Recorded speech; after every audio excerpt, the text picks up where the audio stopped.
दोस्तों, क्या आपने कभी सोचा है कि आपका बच्चा सिर्फ आपका खून मांस नहीं है, बल्कि आपके ही कर्मों का प्रतिबिंब है?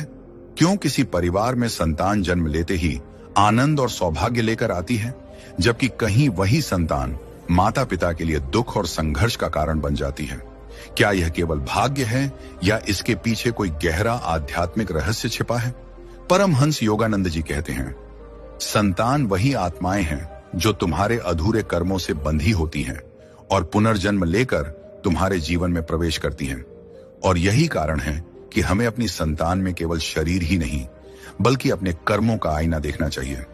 गांव के बीचों बीच एक विशाल पीपल का वृक्ष खड़ा था। उसकी छांव में एक वृद्ध साधु हर दिन बैठते और लोगों की जिज्ञासाएं शांत करते। दूर दूर से लोग उनके पास आते थे, क्योंकि उनकी वाणी में गहरी करुणा और आत्मिक शक्ति थी। वे जो भी कहते वह श्रोता के हृदय में उतर जाता। उनके पास आने वाला हर व्यक्ति अपने भीतर झांकने लगता और समझने लगता कि उसका जीवन केवल संयोग नहीं, बल्कि उसके ही कर्मों की परिणति है। एक दिन गांव का एक दंपत्ति वहां पहुंचा। उनके चेहरे पर गहरी बेचैनी थी। उन्होंने झुककर प्रणाम किया और पति ने कहा, गुरुदेव, हम अक्सर सोचते हैं कि हमारे बच्चे हमारे शरीर का ही हिस्सा हैं। वे हमारे रक्त और मांस से बने हैं, हमारे जैसे दिखते हैं, तो वे हमारे ही तो हैं। लेकिन पिछले सत्संग में आपने कहा था कि संतान ही हमारे कर्म है। यह बात सुनकर हमारे मन में कई प्रश्न उठे। कृपा करके हमें समझाइए। साधु ने उन्हें ध्यान से देखा। उनकी आंखों में करुणा थी और होठों पर हल्की मुस्कान। उन्होंने कहा, तुम्हारा प्रश्न गहरा है। सामान्य लोग यही सोचते हैं कि बच्चा केवल माता पिता के शरीर का परिणाम है, लेकिन यह केवल सतही सच्चाई है। वास्तविकता यह है कि संतान वह आत्मा है जो तुम्हारे कर्मों से खींचकर तुम्हारे घर आती है। कोई आत्मा संयोग से तुम्हारे परिवार में नहीं जन्म लेती।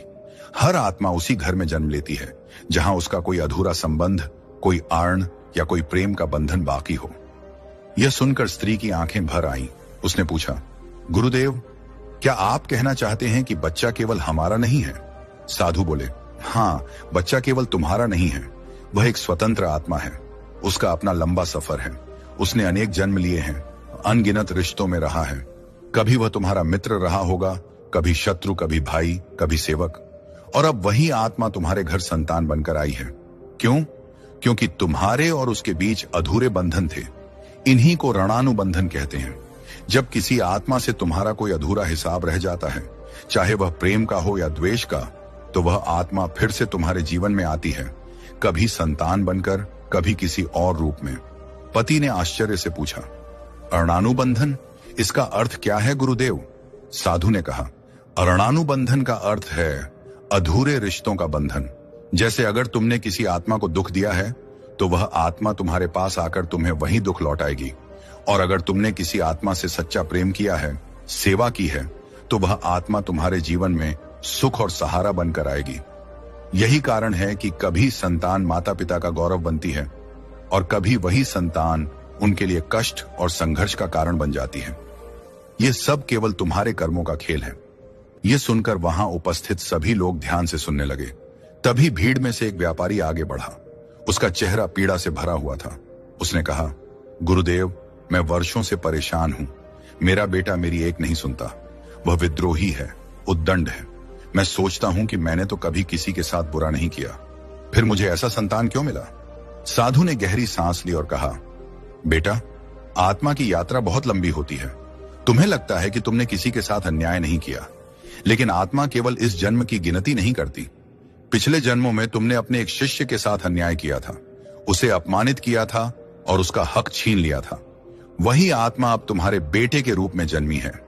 वह तुम्हारे साथ न्याय चाहती है और इसी कारण वह तुम्हारे जीवन में संघर्ष बनकर आई है।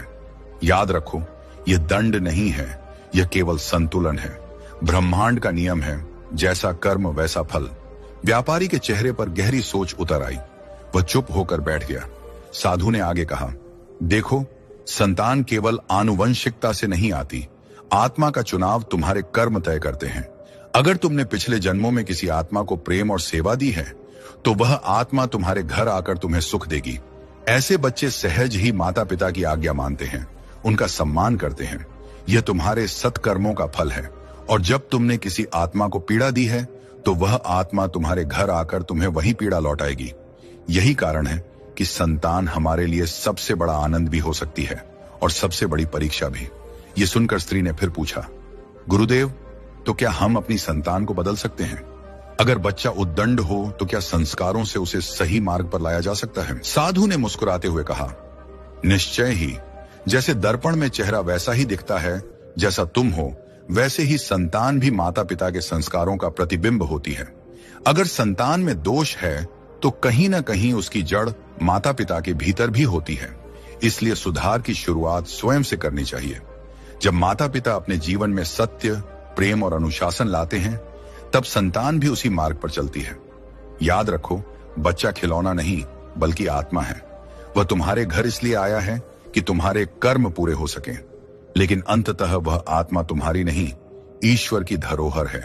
तुम्हारा कर्तव्य है कि उसे प्रेम दो, उसका मार्गदर्शन करो और उसके भीतर छिपे ईश्वर को पहचानने में मदद करो। इतना कहकर साधु ने अपनी आंखें आकाश की ओर उठाई और कहा, जीवन का सबसे बड़ा रहस्य यह है कि संतान हमारे ही कर्मों का आईना होती है। जो आत्मा हमारे साथ प्रेम और सेवा का रिश्ता रखती है, वह हमें सुख देती है। जो आत्मा हमारे साथ अधूरा या कड़वा रिश्ता रखती है, वह हमें दुख देती है। लेकिन दोनों ही आत्माएं हमारे जीवन को पूर्ण बनाने आती हैं। संतान को केवल अपना मत समझो, बल्कि उसे ईश्वर की धरोहर मानो। उसे शरीर और संसार की शिक्षा दो, लेकिन उससे भी अधिक जरूरी है कि उसे आत्मा और ईश्वर की पहचान कराओ। यही माता पिता की सच्ची भूमिका है। साधु की वाणी सुनकर वहां बैठे लोग गहरी सोच में डूब गए। उन्हें लगा जैसे उनके सामने जीवन का आईना रख दिया गया हो। वे समझ गए कि संतान केवल शरीर का अंश नहीं, बल्कि आत्मा और कर्मों का गहरा बंधन है, और यह बंधन ही पुनर्जन्म का रहस्य है। गुरुदेव की बातें लोगों के हृदय को गहराई से छू रही थी। गांव के चौपाल पर ऐसी शांति छा गई थी जैसे हवा भी सुन रही हो। साधु की वाणी में जो सत्य छिपा था, वह किसी किताब में पढ़ा जाने वाला ज्ञान नहीं था, बल्कि अनुभव से निकला हुआ जीवन का रस था। तभी भीड़ में से एक और व्यक्ति आगे बढ़ा। वह गांव का ही एक प्रसिद्ध व्यापारी था, मगर चेहरा थकान और पीड़ा से भरा हुआ। उसने धीरे से कहा, गुरुदेव, मैं कई सालों से परेशान हूं। मेरा बेटा मुझसे हर बात पर उलझ जाता है। वह मेरे कहने का उल्टा करता है। मैंने उसे अच्छे कपड़े, अच्छी पढ़ाई, अच्छा घर सब दिया, पर वह फिर भी संतुष्ट नहीं है। वह मेरी नाक में दम के रहता है। कई बार सोचता हूं कि भगवान ने मुझे ऐसा बेटा क्यों दिया? क्या मैंने किसी जन्म में ऐसा पाप किया था? साधु ने गंभीर स्वर में कहा, बेटा, आत्मा की यात्रा बहुत लंबी होती है। मनुष्य सोचता है कि वह केवल इसी जन्म के कर्मों का फल भोग रहा है, लेकिन वास्तव में हर जन्म एक सूत्र में बंधा है। तुम्हारा बेटा तुम्हारे लिए केवल इस जन्म की देन नहीं है, बल्कि पिछले जन्मों का हिसाब भी है। जो आत्मा तुम्हारे घर जन्मी है, उसका तुम्हारे साथ गहरा संबंध है। तुम कह रहे हो कि तुमने किसी के साथ अन्याय नहीं किया, लेकिन आत्मा केवल इस जीवन का हिसाब नहीं रखती। पिछले जन्म में तुम्हारे अधीन एक शिष्य था। तुमने उसके साथ कठोर व्यवहार किया था, उसका हक मारा था, उसे अपमानित किया था। वही आत्मा अब तुम्हारे घर बेटे के रूप में आई है। वह आत्मा न्याय चाहती है और इसी कारण वह तुम्हारे साथ टकरा रही है। यह ईश्वर का दंड नहीं है, बल्कि कर्म का संतुलन है। व्यापारी स्तब्ध रह गया। उसके होंठ कांपने लगे। वह बोला, गुरुदेव, तो क्या इसका मतलब है कि मुझे यह कष्ट सहना ही पड़ेगा? क्या कोई उपाय नहीं? साधु ने कहा, कष्ट केवल तब तक कष्ट है जब तक तुम उसे समझ नहीं पाते। जैसे ही तुम समझते हो कि यह आत्मा तुम्हें पीड़ा देने नहीं, बल्कि तुम्हारे अधूरे कर्म पूरे करने आई है, वैसे ही तुम्हारा दृष्टिकोण बदल जाता है। तुम्हें अब अपने बेटे से वैसा ही प्रेम करना है जैसा तुमने कभी उस आत्मा से नहीं किया था। यह समय तुम्हारे सुधार का है। तुम उसे केवल बेटा मत समझो, बल्कि उसे एक स्वतंत्र आत्मा समझो जो तुम्हारे जीवन में एक भूमिका निभाने आई है। जब तुम उसके साथ धैर्य, प्रेम और करुणा से पेश आओगे, तब यह कर्म धीरे धीरे समाप्त हो जाएगा। साधु की बात सुनकर व्यापारी की आंखें भर आईं। उसने झुककर प्रणाम किया और कहा, गुरुदेव, अब मैं समझ गया। मैं अपने बेटे को बदलने की जगह खुद को बदलूंगा। अब मैं उसे केवल बेटा नहीं, बल्कि ईश्वर की धरोहर समझूंगा। साधु ने मुस्कुराकर आशीर्वाद दिया। भीड़ में सन्नाटा था। हर कोई अपने अपने जीवन के बारे में सोचने लगा। तभी एक महिला रोते हुए आगे आई। वह बहुत दुबली पतली थी और चेहरे पर मातृत्व का दर्द साफ झलक रहा था। उसने साधु के चरण पकड़ लिए और बोली, गुरुदेव, मेरे बेटे का जन्म के कुछ ही महीनों में निधन हो गया। मैंने इतने सपने देखे थे, इतनी दुआएं की थीं, पर वह क्यों चला गया? क्या यह अन्याय नहीं? साधु ने धीरे से उसका हाथ थामा और बोले, नहीं, यह अन्याय नहीं है। हर आत्मा का इस पृथ्वी पर एक निश्चित समय होता है। कुछ आत्माओं का कार्य केवल कुछ ही महीनों का होता है। उस आत्मा को अपने कर्मों का केवल थोड़ा हिस्सा पूरा करना था। वह काम पूरा होते ही वह आगे अपनी यात्रा पर निकल गई। हमें यह समझना चाहिए कि मृत्यु केवल अंत नहीं है, बल्कि एक नया आरंभ है। तुम्हारे बेटे की आत्मा अब किसी और जगह अपनी यात्रा पूरी कर रही है। तुम्हें उसका रोकर शोक नहीं करना चाहिए, बल्कि प्रार्थना करनी चाहिए कि वह आत्मा अपनी यात्रा में शांति और प्रकाश पाए। महिला की आंखों से आंसू बहते रहे, पर उसके चेहरे पर एक गहरी शांति उतर आई। उसने धीरे से कहा, गुरुदेव, आपने मेरे दिल का बोझ हल्का कर दिया। अब मैं अपने बेटे को खोया हुआ नहीं, बल्कि आगे बढ़ा हुआ समझूंगी। साधु ने सभी को देखा और बोले, बेटा, समझ लो कि माता पिता केवल शरीर का माध्यम है। आत्मा ईश्वर से आती है, इसलिए माता पिता का कर्तव्य है कि वे संतान को केवल सांसारिक सुख सुविधाएं ही न दें, बल्कि उसे आत्मा की पहचान भी कराएं। अगर माता पिता केवल यह सोचें कि हमने बच्चे को पढ़ा दिया, शादी कर दी, घर बसा दिया, तो यह अधूरा कर्तव्य है। सच्चा कर्तव्य यह है कि तुम बच्चे को यह सिखाओ कि वह कौन है। उसका जीवन केवल भोगने के लिए नहीं, बल्कि ईश्वर को पहचानने के लिए है। भीड़ में बैठे एक युवक ने हाथ जोड़कर पूछा, गुरुदेव, कभी कभी लगता है कि कुछ बच्चे माता पिता का गौरव बन जाते हैं और कुछ बच्चे माता पिता के लिए बोझ बन जाते हैं। ऐसा क्यों? साधु ने कहा, यह भी कर्म का ही खेल है। जो आत्मा तुम्हारे घर इसलिए आती है कि वह तुम्हारे पुण्य का फल है, वह तुम्हें आनंद और सहारा देती है। ऐसे बच्चे सहज ही माता पिता के आज्ञाकारी होते हैं। वे परिवार का नाम रोशन करते हैं। लेकिन जो आत्मा तुम्हारे घर तुम्हारे पाप या अधूरे ऋण के कारण आती है, वह तुम्हें संघर्ष देती है। यह संघर्ष तुम्हें दुखी करने के लिए नहीं, बल्कि तुम्हें सुधारने के लिए होता है। याद रखो, हर संतान तुम्हारे जीवन का आईना है।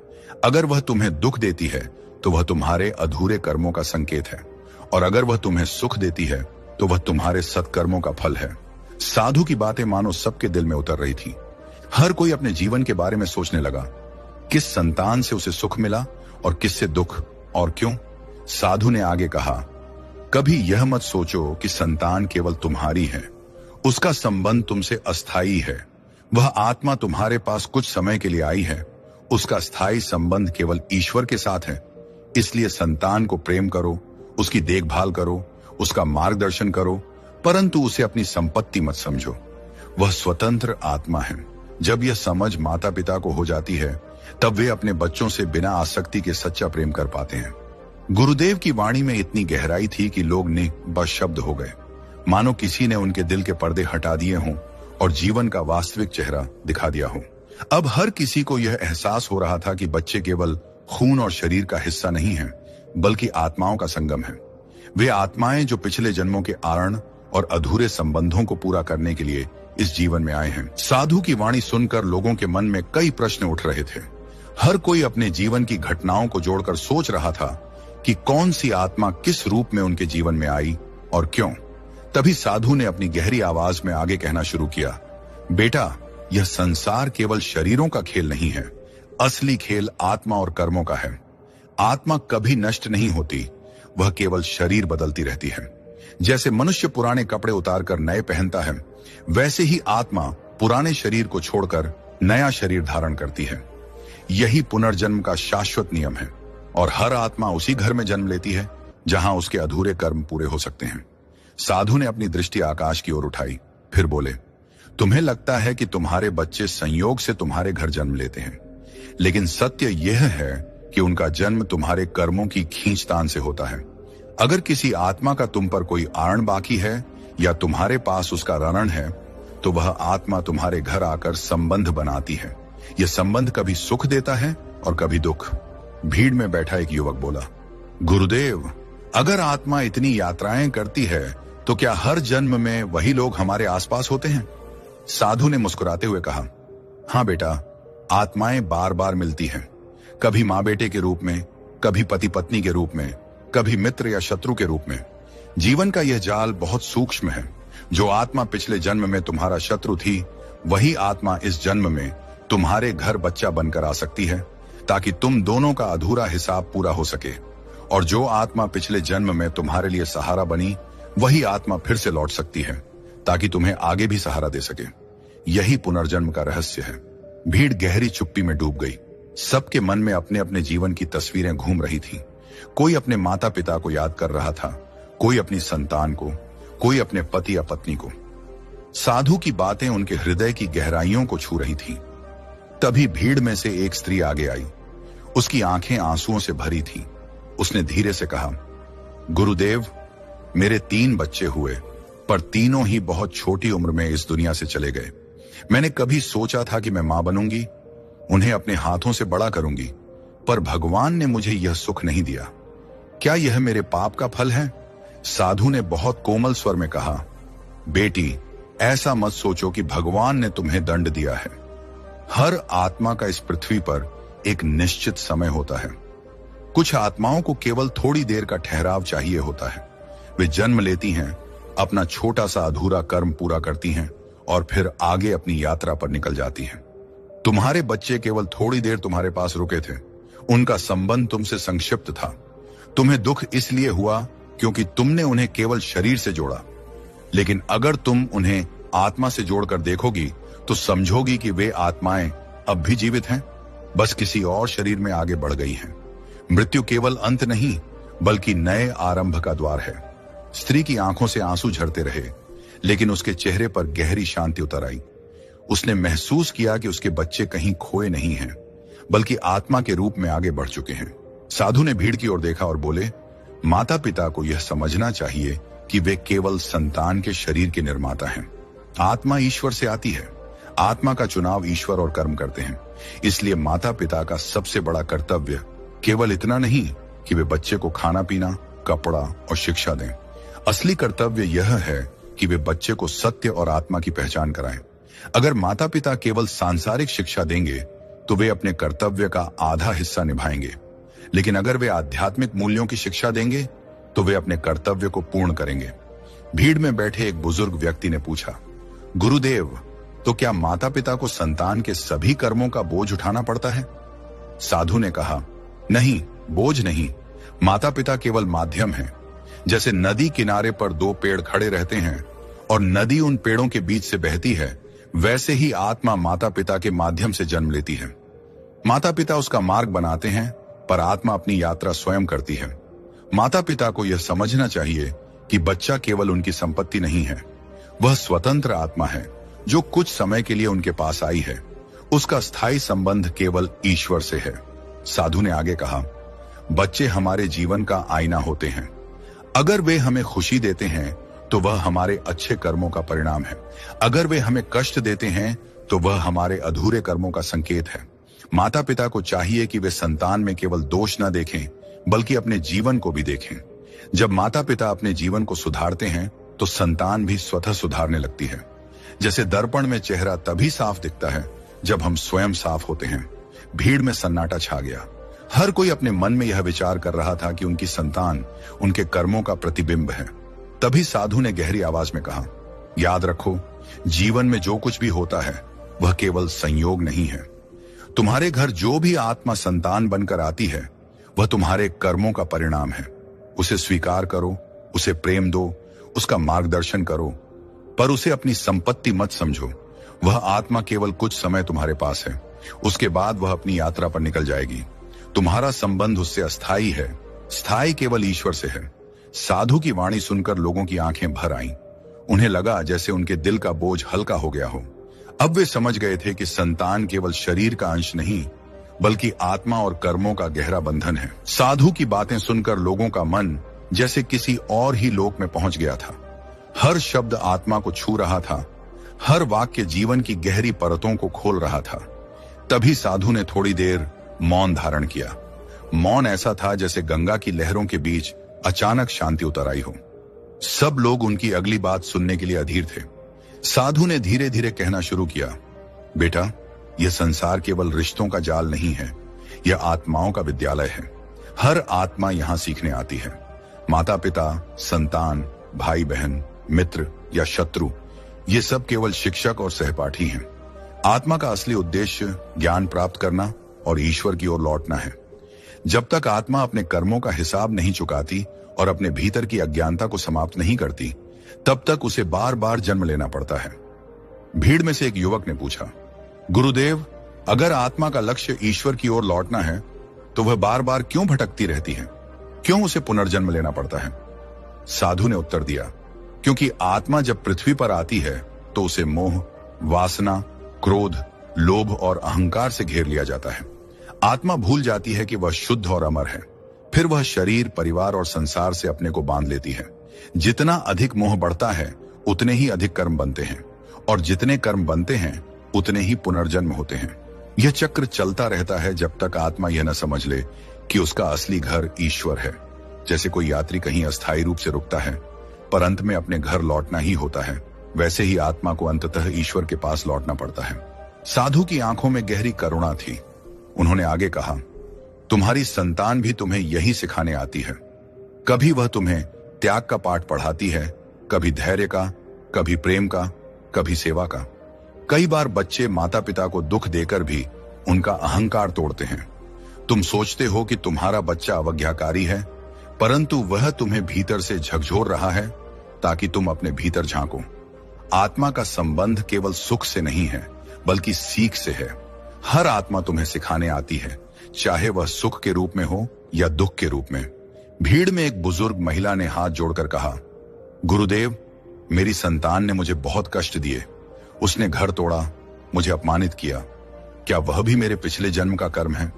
साधु ने गंभीर स्वर में कहा, हाँ बेटी, यह भी कर्म का ही खेल है। जो आत्मा तुम्हें दुख देती है वह भी तुम्हारा शिक्षक है। उसने यह कठिन भूमिका केवल इसलिए निभाई ताकि तुम्हारा मन निर्मल हो सके। अगर जीवन में केवल सुख ही मिलता तो तुम कभी ईश्वर को याद न करती। दुख ही वह द्वार है जिससे आत्मा ईश्वर की ओर बढ़ती है। इसलिए जिसने तुम्हें दुख दिया उसका आभार मानो, क्योंकि उसने तुम्हें जागने का अवसर दिया। याद रखो, हर आत्मा अपने हिस्से की भूमिका निभाकर आगे बढ़ जाती है। तुम्हें केवल यह देखना है कि तुमने उस भूमिका से क्या सीखा। भीड़ में बैठे कई लोग आंसू पोंछ रहे थे। उन्हें ऐसा लग रहा था जैसे उनके जीवन के घाव भरने लगे हों। साधु ने आगे कहा, बेटा, जब आत्मा जन्म लेती है तो वह अपने साथ संस्कार भी लाती है।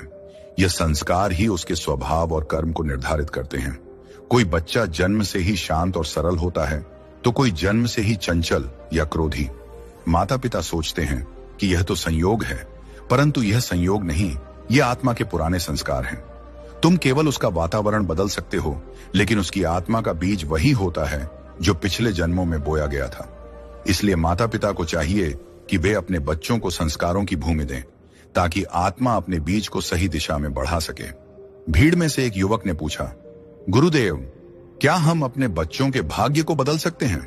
साधु ने उत्तर दिया, भाग्य बदलने का सामर्थ्य केवल ईश्वर और आत्मा के पास है, लेकिन माता पिता उसका मार्गदर्शन कर सकते हैं। जैसे किसान मिट्टी में पानी और खाद डालता है, वैसे ही माता पिता वातावरण और संस्कार देकर बच्चे की आत्मा को सही दिशा में आगे बढ़ा सकते हैं। अगर बच्चा अपने कर्मों से भटक रहा हो तो उसे प्रेम, धैर्य और प्रार्थना से संभालना चाहिए। क्रोध और दंड से आत्मा और अधिक कठोर हो जाती है, परंतु प्रेम और प्रार्थना से आत्मा पिघलती है। यही माता पिता की असली भूमिका है। साधु ने अपने स्वर को और गहरा करते हुए कहा, तुम्हें एक बात हमेशा याद रखनी चाहिए, संतान तुम्हारे घर आई है, परंतु वह तुम्हारी संपत्ति नहीं है। वह केवल कुछ वर्षों के लिए तुम्हारे पास है। जब उसका समय पूरा होगा तो वह आगे अपनी यात्रा पर बढ़ जाएगी। तुम उसे जितना बांधोगे उतना ही दुख पाओगे, लेकिन अगर तुम उसे आत्मा समझकर स्वतंत्रता दोगे तो तुम भी शांत रहोगे और वह भी शांत रहेगा। प्रेम का अर्थ है स्वीकृति और स्वतंत्रता। भीड़ मौन होकर सुन रही थी, जैसे हर शब्द उनकी आत्मा पर अंकित हो रहा हो। साधु ने अंत में कहा, बेटा, आत्मा का संबंध केवल इस जन्म तक सीमित नहीं है। माता पिता और संतान का रिश्ता भी केवल शरीर का रिश्ता नहीं है, यह आत्माओं का पुराना बंधन है। कभी यह बंधन आरण चुकाने के लिए होता है, कभी प्रेम पूरा करने के लिए, लेकिन अंततः हर आत्मा को ईश्वर के पास लौटना है। इस यात्रा में तुम केवल सहयात्री हो, इसलिए अपने बच्चों को आत्मा मानकर प्रेम करो, उनका मार्गदर्शन करो और जब समय आए तो उन्हें स्वतंत्र कर दो।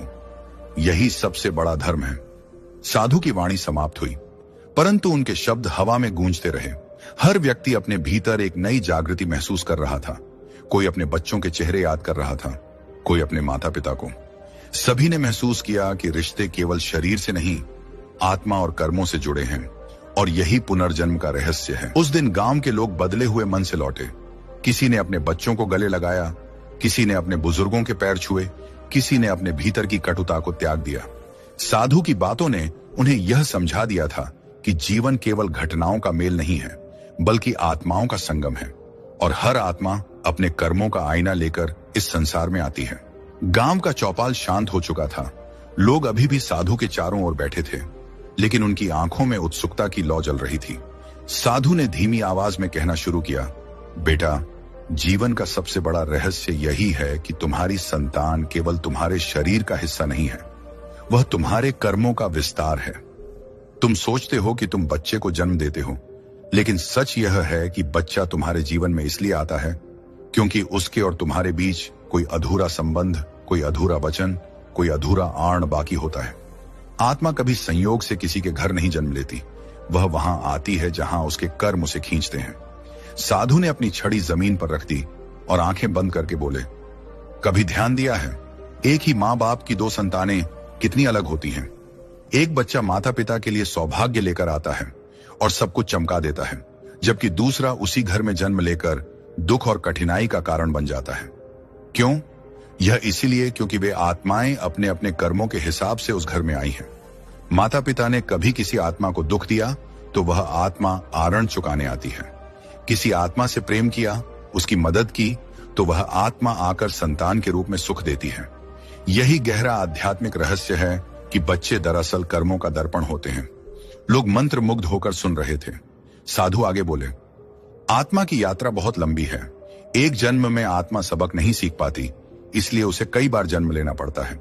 जैसे कोई विद्यार्थी बार बार परीक्षा देकर पास होता है, वैसे ही आत्मा भी बार बार इस धरती पर लौटती है, और हर जन्म में वह अपने अधूरे वचन पूरे करती है। कभी वह मां बनती है, कभी पिता, कभी पुत्र, कभी पुत्री। तुम सोचते हो कि यह नया बच्चा है, पर वास्तव में यह कोई बहुत पुराना यात्री है जो तुम्हारे जीवन में फिर से आया है। कभी वह तुम्हारा शत्रु रहा होगा, कभी मित्र, कभी तुम्हारे साथ जीवन बांटा होगा। अब वह संतान बनकर आया है ताकि पुराने हिसाब पूरे हो सकें। साधु ने आकाश की ओर देखा और बोले, लोग कहते हैं कि हमने बच्चों के लिए सब कुछ किया, फिर भी वे हमें छोड़कर चले गए। लेकिन वे यह नहीं समझते कि बच्चे केवल इस जन्म का रिश्ता नहीं है, यह आत्मा के कई जन्मों का बंधन है। यदि किसी जन्म में तुमने अपने माता पिता को दुख दिया, तो अगले जन्म में तुम्हारा बच्चा वही आत्मा बनकर आएगा और वही अनुभव तुम्हें देगा। आत्मा कभी अन्याय नहीं करती, वह केवल न्याय करती है। यह न्याय हमें भाग्य जैसा लगता है, लेकिन यह तो हमारे ही कर्मों का फल है। इसीलिए संत कहते हैं कि संतान केवल तुम्हारी नहीं है, वह ईश्वर की है, और वह ईश्वर के नियमों से ही तुम्हारे जीवन में आती है। भीड़ में एक स्त्री ने पूछा, महाराज, क्या आत्मा को हमेशा जन्म लेना पड़ता है? क्या कोई मुक्ति नहीं है? साधु मुस्कुराए और बोले, हाँ, मुक्ति है, लेकिन मुक्ति तभी मिलती है जब आत्मा अपने सारे अधूरे वचन पूरे कर ले, सारे आण चुका दे, सारे अनुभव ले ले। जब आत्मा ने प्रेम भी कर लिया, द्वेष भी देख लिया, सुख दुख सबका अनुभव कर लिया, तब वह ईश्वर के चरणों में लौट जाती है। तब उसे जन्म लेना नहीं पड़ता, पर तब तक आत्मा बार बार आती है और संतान बनकर ही नहीं, कई रूपों में लौटती है। यही पुनर्जन्म की श्रृंखला है। साधु ने आगे कहा, तुम्हारी संतान तुम्हारे घर में केवल खेलने कूदने के लिए नहीं आई, वह तुम्हें सबक देने आई है। कई बार बच्चे माता पिता को त्याग देते हैं ताकि वे सीखें कि आसक्ति से मुक्ति क्या होती है। कई बार संतान माता पिता की सेवा करती है ताकि वे सीखें कि प्रेम और कृतज्ञता क्या होती है। कई बार संतान जल्दी ही यह संसार छोड़ देती है ताकि माता पिता यह समझें कि जीवन क्षण भंगुर है और किसी पर अत्यधिक मोह न करें। हर संतान का जन्म माता पिता को एक खास शिक्षा देने के लिए होता है। यदि माता पिता इस शिक्षा को समझ लें तो उनका जीवन धन्य हो जाता है। भीड़ में सन्नाटा था। साधु बोले, लेकिन दुख यह है कि लोग केवल बच्चे को शरीर मानते हैं, आत्मा नहीं। जब बच्चा रोता है तो वे सोचते हैं कि दूध चाहिए, खेल चाहिए, पर वे भूल जाते हैं कि उसके भीतर एक बहुत पुराना यात्री बैठा है जो अपने कर्मों का बोझ लेकर आया है। यदि तुम अपने बच्चे को आत्मा समझकर देखोगे तो उसके साथ कभी अन्याय नहीं करोगे। तब तुम समझोगे कि उसका स्वभाव क्यों अलग है, उसकी इच्छाएं क्यों भिन्न हैं। तुम उसे बदलने की कोशिश नहीं करोगे, बल्कि उसका मार्गदर्शन करोगे। यही आध्यात्मिक दृष्टि है। साधु ने आंखें बंद की और बोले, बेटा याद रखो, आत्मा केवल माता पिता का हिस्सा नहीं है, वह ईश्वर की है। माता पिता केवल माध्यम है। जैसे नदी का पानी बादल में जाकर फिर से धरती पर गिरता है, वैसे ही आत्मा कई बार गर्भ में जाकर जन्म लेती है। नदी का पानी न बादल का होता है न धरती का, वह तो सागर का है। वैसे ही आत्मा न केवल मां की है, न केवल पिता की, वह तो परमात्मा की है। ये समझ जाओ तो किसी रिश्ते में दुख नहीं होगा। तब तुम जानोगे कि संतान भी केवल एक यात्री है जो थोड़े समय के लिए तुम्हारे साथ आया है। भीड़ की आंखों में आंसू थे। साधु ने अंतिम बात कही, यदि तुम सचमुच अपनी संतान से प्रेम करना चाहते हो तो उसे केवल अपना मत समझो, उसे आत्मा मानो, उसका सम्मान करो, उसके कर्मों को स्वीकारो। जब तुम ऐसा करोगे तो तुम्हें यह अनुभव होगा कि संतान तुम्हारी नहीं बल्कि ईश्वर की देन है, और यही समझ तुम्हें पुनर्जन्म के रहस्य से मुक्त कर देगी। तब तुम जानोगे कि हर बच्चा दरअसल तुम्हारे ही कर्म हैं, जो तुम्हारे सामने खड़े होकर तुम्हें आईना दिखा रहे हैं। इसे पहचानो, इसे स्वीकारो और प्रेम से निभाओ। यही सच्चा धर्म है। साधु की वाणी जैसे आकाश से उतर रही थी। लोग देर तक बैठे रहे। किसी के मन में प्रश्न न रहा। हर किसी के हृदय में यही बात गूंज रही थी, संतान ही हमारे कर्म है। और उस क्षण सबने महसूस किया कि बच्चे को केवल शरीर नहीं बल्कि आत्मा समझना ही जीवन का सबसे बड़ा सत्य है। दोस्तों, सुबह का समय था। खिड़की से हल्की सुनहरी रोशनी कमरे में फैल रही थी, पर यह रोशनी राघव के दिल तक नहीं पहुंच पा रही थी। उसकी आंखें तो खुल चुकी थीं, लेकिन मन अब भी भारी था। पिछले कई महीनों से उसकी जिंदगी जैसे एक बोझ बन गई थी। कभी नौकरी की चिंता, कभी पैसों की तंगी, कभी परिवार में तनाव। उसे लगता था कि चाहे वह कितनी भी मेहनत कर ले, हालात उसके खिलाफ ही खड़े रहते हैं। वह सोचता, क्यों मेरी प्रार्थनाएं सुनी नहीं जाती, क्यों मेरे सपने अधूरे रह जाते हैं। ये सवाल उसके मन को खा रहे थे। लेकिन उसी सुबह उसके भीतर से एक अजीब सी आवाज आई। आवाज बहुत धीमी थी, पर इतनी गहरी कि राघव ठहर गया। आवाज कह रही थी, हर सुबह तुम्हें एक नया मौका दिया जाता है, लेकिन तुम उसे चिंता और डर में गंवा देते हो। राघव चौंक गया।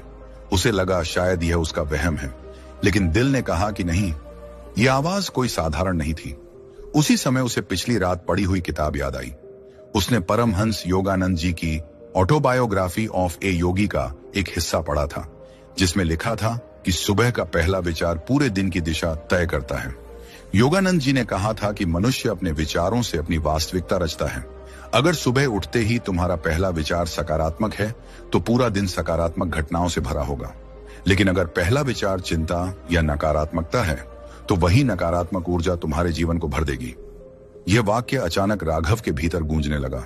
उसने सोचा, क्या सच में इतना सरल है? क्या सिर्फ सुबह कुछ शब्द बोल देने से जिंदगी बदल सकती है? उसके मन ने सवाल उठाया, लेकिन भीतर से वही आवाज बोली, विश्वास करो और करके देखो। उस रात वह सोचते सोचते सो गया। अगली सुबह जब वह उठा तो पहली बार उसने निर्णय लिया कि आज अपनी आदत बदलेगा। जैसे ही उसकी आंख खुली, उसने गहरी सांस ली और धीरे धीरे कहा, मैं खुश हूं, मैं सफल हूं, यूनिवर्स मेरी हर बात मानता है। ये शब्द उसके लिए अजीब थे, क्योंकि उसके हालात ठीक उलटे थे। वह न तो खुश था, न सफल, और न ही उसे लगता था कि यूनिवर्स उसकी बात मान रहा है। लेकिन जब उसने यह कहा तो भीतर कहीं हल्का सा एहसास हुआ, मानो मन ने बोझ थोड़ा छोड़ दिया हो। उसने महसूस किया कि यह कुछ नया है, और इस नएपन में ताजगी है। दिन की शुरुआत थोड़ी अलग रही। ऑफिस पहुंचा तो उसने नोटिस किया कि उसका बॉस, जो अक्सर चिड़चिड़ा रहता था, आज मुस्कुराकर मिला। यह मामूली बात थी, लेकिन राघव के लिए यह किसी संकेत से कम नहीं थी। उसने सोचा, क्या यह सुबह बोले गए शब्दों का असर है? क्या यूनिवर्स सचमुच सुन रहा है? अगले दिन फिर वही प्रयोग किया। सुबह उठते ही खुद से कहा, यूनिवर्स मेरी हर बात मानता है, मैं खुश हूं, मैं सफल हूं। और इस बार उसने इसे केवल कहा नहीं बल्कि महसूस भी किया, जैसे वह पहले से ही खुश और सफल है।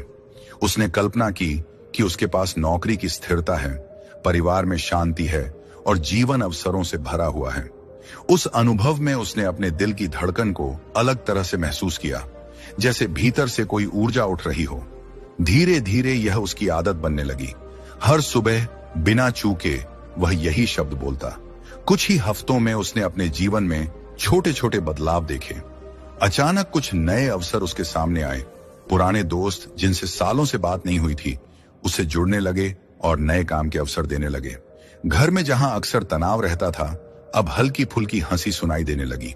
राघव को समझ आने लगा कि यह केवल शब्दों का खेल नहीं है, यह वास्तव में उसके भीतर की ऊर्जा को बदल रहा है। उसे योगानंद जी का वाक्य याद आया, यूनिवर्स शब्द नहीं सुनता, वह तुम्हारे भाव सुनता है। और यही सच था।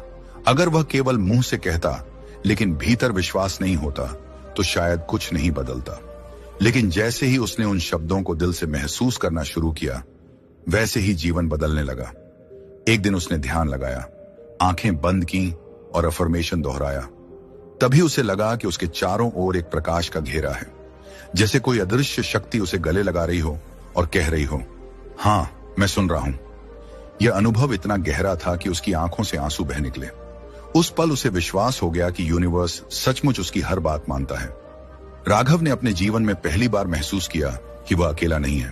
उसके हर विचार, हर शब्द, हर भावना को ब्रह्मांड नोटिस करता है और फिर वह उन्हें उसी रूप में वापस भेजता है। अगर वह डर भेजता है तो डर ही लौट कर आता है। अगर वह प्रेम और विश्वास भेजता है तो प्रेम और अवसर लौट कर आते हैं। अब राघव सुबह सिर्फ एफर्मेशन नहीं बोलता, बल्कि यूनिवर्स का धन्यवाद भी करता। वह कहता, धन्यवाद यूनिवर्स, तू मेरी हर प्रार्थना सुनता है। धन्यवाद, तू मुझे सही राह दिखाता है। धन्यवाद, तू मेरी जिंदगी को सुंदर बना रहा है। और सचमुच उसकी आर्थिक स्थिति धीरे धीरे सुधरने लगी। उसे एक नई जॉब ऑफर मिली जो उसकी उम्मीद से कहीं बेहतर थी। परिवार में शांति और खुशी लौट आई और सबसे बड़ी बात, उसका आत्मविश्वास वापस आ गया। कुछ महीनों बाद जो राघव हर सुबह भारी मन से उठता था, वही अब हर सुबह ऊर्जा और खुशी के साथ उठता। लोग उससे पूछते, तुम्हारे साथ ऐसा क्या हुआ कि तुम इतने बदल गए? और वह मुस्कुराकर कहता, बस सुबह उठते ही यूनिवर्स से दोस्ती कर ली। उसने अपने दोस्तों और परिवार को भी यह तरीका बताना शुरू किया। उसने कहा, सुबह का पहला विचार ही तुम्हारे पूरे दिन का रंग तय करता है। तो क्यों ना ऐसा विचार लो जो तुम्हारी जिंदगी को बदल दे। और वह सबको यही अफर्मेशन सिखाता, मैं खुश हूं, मैं सफल हूं, यूनिवर्स मेरी हर बात मानता है। अब राघव समझ चुका था कि यह केवल उसका राज नहीं है, बल्कि हर इंसान का हक है। कोई भी चाहे तो ब्रह्मांड से जुड़ सकता है, कोई भी चाहे तो अपनी जिंदगी बदल सकता है। बस जरूरत है विश्वास की, और उस विश्वास को सुबह सुबह अपने दिल में बोने की। राघव की कहानी यहीं खत्म नहीं हुई, बल्कि यहीं से उसकी असली यात्रा शुरू हुई।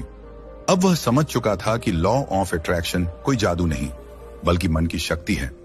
और एफर्मेशन कोई साधारण शब्द नहीं, बल्कि वह बीज हैं जिनसे सपनों का पेड़ उगता है। उसकी आंखें अब चमकने लगी थी, क्योंकि उसने जान लिया था, यूनिवर्स हर बात मानता है। बस पहले हमें खुद पर विश्वास करना होता है। और यही विश्वास उसकी असली ताकत बन चुका था। राघव अब हर सुबह पहले से अलग उठने लगा था। उसके चेहरे पर एक शांति और आत्मविश्वास आ गया था। धीरे धीरे उसके जीवन में बदलाव आ रहा था, लेकिन यह शुरुआत मात्र थी। एक दिन उसने सोचा कि क्यों ना इसे और गहराई से समझा जाए। वह बैठा और आंखें बंद की। भीतर से एक विचार आया, सिर्फ बोलने से नहीं, अनुभव करने से शक्ति मिलती है। उसे याद आया कि परमहंस योगानंद जी ने कहा था कि ब्रह्मांड केवल उन भावनाओं को स्वीकार करता है जिनमें सच्चा विश्वास और भावना जुड़ी हो। अगर आप बिना भाव के केवल शब्द बोलते हैं तो वह हवा में खो जाते हैं, लेकिन अगर आप पूरे मन और आत्मा से उन्हें महसूस करते हैं तो वे तरंग बनकर यूनिवर्स तक पहुंचते हैं, और फिर वह तरंग आपको वापस वही देकर जाती है। राघव ने उसी क्षण तय किया कि अब वह केवल शब्द नहीं बोलेगा, बल्कि उन शब्दों में जीने लगेगा। जब वह कहेगा कि मैं खुश हूं, तो वास्तव में अपने भीतर उस खुशी को महसूस करेगा। जब कहेगा कि मैं सफल हूं, तो कल्पना करेगा कि उसकी जिंदगी में सफलता पहले से मौजूद है। और जब कहेगा कि यूनिवर्स मेरी हर बात मानता है, तो मान लेगा कि यह सच्चाई अभी इसी पल घटित हो रही है। उसने यह अभ्यास शुरू किया। सुबह उठते ही उसने गहरी सांस ली, आंखें बंद की और अपने आप को एक उजाले से भरे हुए कमरे में देखा। वहां कोई चिंता नहीं थी, कोई बोझ नहीं था, केवल सुकून और शांति थी। उसने महसूस किया कि जैसे उसके चारों ओर कोई शक्ति है जो उसे गले लगा रही है। यह अनुभव इतना गहरा था कि वह भीतर तक बदल गया। अब वह हर सुबह केवल एफर्मेशन नहीं बोलता था, बल्कि उसका अनुभव करता था। धीरे धीरे उसका जीवन और बदलने लगा। उसकी नौकरी में जो समस्याएं थीं, वह हल होने लगी। काम का दबाव अब उसे बोझ नहीं लगता था, बल्कि चुनौती जैसा लगता था। परिवार में जो तनाव थे, वह धीरे धीरे पिघलने लगे। रिश्ते मधुर होने लगे। और सबसे बड़ी बात, राघव के भीतर जो डर और असुरक्षा थी, वह मिटने लगी। अब उसके मन में यह विश्वास था कि चाहे कैसी भी स्थिति हो, यूनिवर्स हमेशा उसका साथ देगा। एक दिन राघव पार्क में टहल रहा था। सुबह का समय था और चारों तरफ पक्षियों की चहचहाहट थी। उसने देखा कि कैसे छोटे छोटे पक्षी भी बिना किसी चिंता के गा रहे हैं, उड़ रहे हैं। उनके पास न तो पैसे हैं, न बड़े बड़े घर, लेकिन फिर भी वे संतुष्ट हैं। उसी पल उसके भीतर से आवाज आई, यही है विश्वास। जैसे ये पक्षी भरोसा करते हैं कि प्रकृति उन्हें हर रोज भोजन और आश्रय देगी, वैसे ही इंसान को भी यूनिवर्स पर भरोसा करना चाहिए। राघव को लगा कि यही असली शिक्षा है। उसने एक डायरी बनानी शुरू की। हर सुबह वह उसमें लिखता, आज यूनिवर्स मेरे लिए सबसे अच्छा करेगा, आज मैं खुश रहूंगा, आज मैं सफल रहूंगा। ये आदत धीरे धीरे उसके विचारों को और मजबूत करने लगी। उसे ऐसा लगता था जैसे वह अपने दिन का स्क्रिप्ट पहले से लिख रहा हो और यूनिवर्स उसी स्क्रिप्ट को हकीकत में बदल रहा हो। और सचमुच ऐसा होने लगा। कुछ ही समय बाद उसे एक बड़ा मौका मिला। एक कंपनी ने उसे इंटरव्यू के लिए बुलाया। पहले तो उसके मन में डर आया, लेकिन फिर उसने अपनी एफर्मेशन याद की। उसने सोचा, अगर मैं पहले ही मान लूं कि यह जॉब मेरी है, तो यूनिवर्स उसे मेरे लिए साकार करेगा। वह आत्मविश्वास के साथ इंटरव्यू देने गया और हुआ भी वही। कुछ दिनों बाद उसे उस कंपनी से कॉल आया और उसने जॉब ऑफर स्वीकार किया। यह उसकी उम्मीद से कहीं बेहतर पैकेज था। उस दिन उसने महसूस किया कि एफर्मेशन केवल मानसिक खेल नहीं, बल्कि वास्तविकता है। उसने समझा कि जो तरंगें हम सुबह भेजते हैं, वे सचमुच हमारी जिंदगी को आकार देती हैं। अब उसके दोस्त और परिवार भी उसके बदलाव को देखने लगे थे। वे कहते, तुम्हारे चेहरे पर पहले से अलग चमक है, तुम्हारे शब्दों में ताकत है, तुम्हारे साथ बैठते ही हमें भी सकारात्मकता महसूस होती है। राघव मुस्कुराता और कहता, यह सब सुबह का जादू है। सुबह उठते ही अपने विचारों को सही दिशा दो, बाकी सब अपने आप बदल जाएगा। लेकिन इस यात्रा में उसे चुनौतियां भी मिली। कई बार ऐसा हुआ कि सब कुछ उसके हिसाब से नहीं हुआ। एक दो बार उसने सोचा कि शायद यह एफर्मेशन काम नहीं कर रही, लेकिन फिर उसके भीतर से आवाज आई, यूनिवर्स कभी तुम्हें नकारात्मक नहीं देता, बस कभी कभी वह तुम्हें सही समय पर सही चीज देता है। तुम्हें धैर्य रखना होगा। उसने सीखा कि धैर्य रखना भी इस प्रक्रिया का हिस्सा है। एक दिन रात को ध्यान में बैठा तो उसने एक अद्भुत अनुभव किया। उसे लगा कि उसके भीतर और बाहर कोई फर्क नहीं है। उसका मन, उसके विचार और यह पूरा ब्रह्मांड एक ही धारा में बह रहे हैं। उसने समझा कि वह यूनिवर्स से अलग नहीं है, बल्कि यूनिवर्स का ही हिस्सा है। और जब वह खुद को ब्रह्मांड का हिस्सा मानता है, तो उसकी इच्छाएं और ब्रह्मांड की इच्छाएं एक हो जाती हैं। उस पल उसने महसूस किया कि यही तो योगानंद जी की शिक्षा थी। मनुष्य और ब्रह्मांड अलग नहीं, बल्कि एक ही ऊर्जा की अभिव्यक्ति है।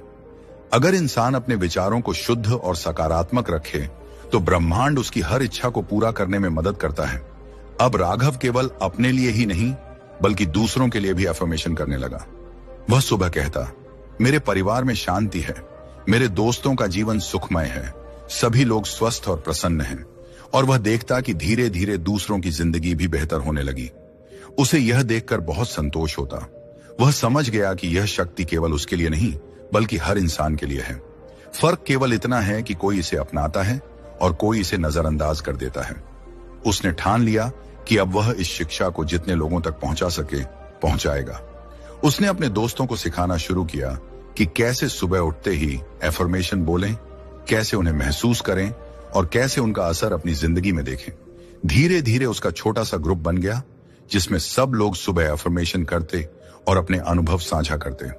किसी ने कहा कि उसकी हेल्थ सुधर रही है, किसी ने कहा कि उसका बिजनेस बढ़ रहा है, किसी ने कहा कि उसके रिश्ते अच्छे हो रहे हैं। सबको यही एहसास हुआ कि यूनिवर्स सचमुच सुनता है, बस बोलने का तरीका सही होना चाहिए। राघव अब पूरी तरह बदल चुका था। उसके भीतर से डर मिट चुका था और उसकी जगह विश्वास ने ले ली थी। हर सुबह उसकी आंख खुलते ही सबसे पहले मुस्कान आती और फिर वह धीरे से बोलता, धन्यवाद यूनिवर्स, तू मेरी हर बात मानता है, मैं खुश हूं, मैं सफल हूं। और दिन भर वही ऊर्जा उसके साथ रहती।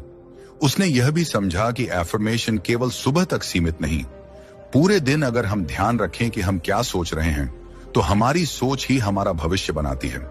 अगर नकारात्मकता आए तो तुरंत उसे बदल दो और सकारात्मकता चुनो। यही असली साधना है, यही असली जीवन है। धीरे धीरे उसकी कहानी दूसरों के लिए प्रेरणा बन गई। लोग कहते, हमें भी बताओ कि तुमने अपनी जिंदगी कैसे बदली। और वह बस मुस्कुराकर कहता, सुबह उठते ही यूनिवर्स से बात करो, उसे कहो कि तुम खुश हो, सफल हो, और देखना धीरे धीरे तुम्हारी जिंदगी भी बदल जाएगी। राघव की आदतें अब पूरी तरह बदल चुकी थीं। वह हर सुबह उठते ही यूनिवर्स से बात करता, अपने दिल की तरंगों को महसूस करता और पूरे दिन एक नई ऊर्जा के साथ जीता। लेकिन जीवन केवल आसान रास्तों से नहीं बनता, उसमें कभी कभी ऐसे मोड़ भी आते हैं जो हमें फिर से परखते हैं। राघव की जिंदगी में भी ऐसा ही एक दौर आया। एक दिन ऑफिस में अचानक काम का दबाव बढ़ गया। कई प्रोजेक्ट एक साथ आ गए और बॉस का मूड भी फिर से पहले जैसा तनावपूर्ण हो गया। कुछ ही दिनों में हालात ऐसे हो गए कि रात को नींद तक गायब होने लगी। राघव के मन में फिर से वही पुराने डर और असुरक्षाएं लौटने लगी। वह सोचने लगा कि क्या यह सब बस एक कल्पना थी? क्या यूनिवर्स सच में मेरी बात सुन रहा है या यह सब मेरी ही सोच का खेल है?